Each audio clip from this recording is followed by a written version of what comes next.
Bienvenue à toutes et à tous, on est ensemble pendant 7 minutes pour faire le point sur toute l'actualité de la région. Et vous vous en doutez, dans cette édition, on va parler très largement des premiers flocons de neige qui sont tombés pour 2019 depuis ce mardi matin. Ces flocons ont fait leur apparition d'abord sur le littoral vers 6 heures avant de se décaler vers l'est de la région, d'arriver aux alentours de 8h15 dans la métropole illoise. Aucune zone n'a été épargnée, de nombreuses perturbations ont été constatées sur les routes. Par exemple, ce mardi matin, on a compté jusqu'à 176 km de bouchons en métropole lilloise. Si l'après-midi a été plutôt calme, la neige ne nous épargne que quelques heures. Les flocons vont être de retour en fin de journée, dans la soirée et dans la nuit. Alors à quoi s'attendre pour ce deuxième épisode neigeux? Eh bien, on est allé poser la question à Pierre Leroy. Il est prévisionniste chez Météo France. Je vous propose tout de suite de l'écouter. C'est deux épisodes différents dans le sens où ce matin c'est plutôt une large bande de précipitations continues, donc ça va apporter à peu près la même couche de neige sur l'ensemble de la région, peut-être un peu plus importante sur l'est puisque ça traîne un petit peu sur l'est. Et par contre cet après-midi et ce soir et la nuit prochaine, vu que c'est des averses, ça va être des cumuls de neige assez hétérogènes, c'est-à-dire que sous les averses on va avoir jusqu'à 5 cm de neige, alors que les zones qui vont être épargnées par les averses et uniquement avoir les bordures d'averses, on va avoir que finalement un léger blanchiment ou un centimètre. L'épisode neigeux il va durer au moins jusqu'à demain matin. C'est pour ça que Météo France a étendu la vigilance jusqu'à au moins 10 heures. Et après, en fonction de comment on affinera les prévisions sur la durée des averses, peut-être jusqu'à demain soir, mercredi soir, voire un peu plus tard si ces averses neigeuses continuent de traîner sur la région. Mais a priori, au moins jusqu'à 10 heures demain matin. Le retour de la neige donc, et on s'attend à de nouvelles complications sur les routes de la région ce mercredi matin. Évidemment, vous retrouverez sur ce plateau Adrien Lanoë, sera en direct toute la matinée à partir de 6h30 pour parler de vos conditions de circulation en temps réel. En parlant de circulation d'abord, cette information, il n'y aura aucun bus scolaire qui va circuler dans les Hauts-de-France ce mercredi. Aucun bus scolaire ni aucun bus interurbain. Ce mardi, seuls les Flandres ont vu passer un de ces bus scolaires, mais l'un d'entre eux est tombé dans un fossé à Boskep, plus de peur que de mal. Il n'y a eu aucun blessé dans l'accident. De nouveaux problèmes en vue ce mercredi donc, mais ces flocons qui tombent du ciel sont toujours un spectacle qui nous ramène un peu en enfance. D'ailleurs, voici un petit best-of des photos que vous nous avez envoyées sur nos pages Facebook, Grand Lille TV et Grand Littoral TV.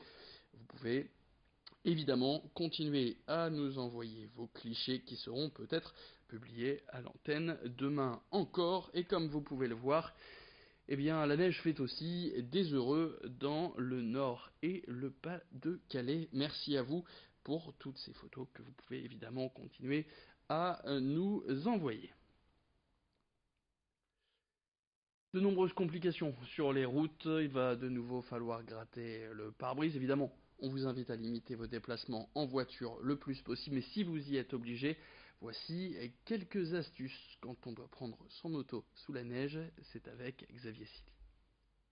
Et oui, cette fois, ça y est, la neige a bien pris place dans les Hauts-de-France. Pour les automobilistes, il va falloir adopter désormais quelques gestes pour pouvoir rouler de la manière la plus sécurisée possible. Alors, le premier geste et le plus évident également, c'est de baisser drastiquement la vitesse, surtout si les saleuses ne sont pas encore passées sur la chaussée. Le deuxième conseil, c'est de démarrer son véhicule en douceur. L'accélération doit être progressive au démarrage. Et si les roues se bloquent, eh bien, on passe à la vitesse supérieure pour éviter de patiner. Et puis le troisième conseil, si vous deviez prendre un virage, on réduit la vitesse. De cette façon, le freinage est effectué en ligne droite. Et si malgré tout cela, eh bien, vous chassez par l'arrière, il est conseillé d'accélérer pour retrouver ainsi de l'adhérence. Mais avant de prendre la route également, il faut veiller à quelques petites choses en préventif pour les pare-brises givrés, pour celles et ceux qui prennent l'automobile le matin. Il va falloir pour cela verser du vinaigre blanc. C'est un remède de grand-mère qui peut s'avérer très pratique. Enfin, pour éviter de se battre avec une serrure récalcitrante quand on prend la route, eh bien plongez la clé dans un flacon de glycérine avant de l'insérer dans la serrure. Et puis, pour celles et ceux qui ne prennent pas la route, mais qui souhaitent tout de même sécuriser le trottoir devant chez eux, eh bien, avant d'utiliser le sel, qui peut avoir de mauvaises conséquences pour l'environnement, on peut commencer par étendre devant chez soi des copeaux de bois ou encore du sable, sans oublier de la sciure. Ils permettront, ces différents matériaux, d'accrocher sous les chaussures des passants Et si la neige persiste, eh bien le sel arrive bien sûr en dernier recours. Et voilà pour ces astuces hivernales. Il ne nous reste plus qu'à attendre patiemment l'arrivée du beau temps et du printemps. Voilà, et pour être tout à fait complet sur le sujet de la neige, je vous rappelle donc que le département du Nord et du Pas-de-Calais sont placés en vigilance orange, neige et verglas jusqu'au moins ce mercredi 10 h. Et puis attention, puisque le trottoir qui se situe juste devant chez vous est sous votre responsabilité, alors n'hésitez pas à laisser un peu de sel pour éviter que quelques accidents se produisent juste devant chez vous. Allez, on referme cette page météo et on parle maintenant de santé. Pour terminer cette édition, chaque année, 3500 cas de cancer du col de l'utérus sont détectés en France, une maladie qui est la cause de 1000 décès par an dans notre pays. Depuis plusieurs années, la prévention du cancer du col de l'utérus passe par la vaccination de jeunes filles contre le papillomavirus, une infection sexuellement transmissible qui entraîne des lésions précancéreuses. Alors, pour lutter contre ce cancer, le dépistage passe par un suivi gynécologique qui permet de faire des frottis réguliers. Et s'il est soigné de manière précoce, il peut être traité par chirurgie, radiothérapie et chimio. Alors pour sensibiliser au dépistage de ce cancer, l'hôpital privé de Villeneuve-d'Ascq organise des spectacles débats, dont l'un d'entre eux a lieu ce mardi soir. Écoutez le docteur Sébastien Rowe, il est gynécologue chirurgien à l'hôpital privé de Villeneuve-d'Ascq. Interview signée Idil Gunay.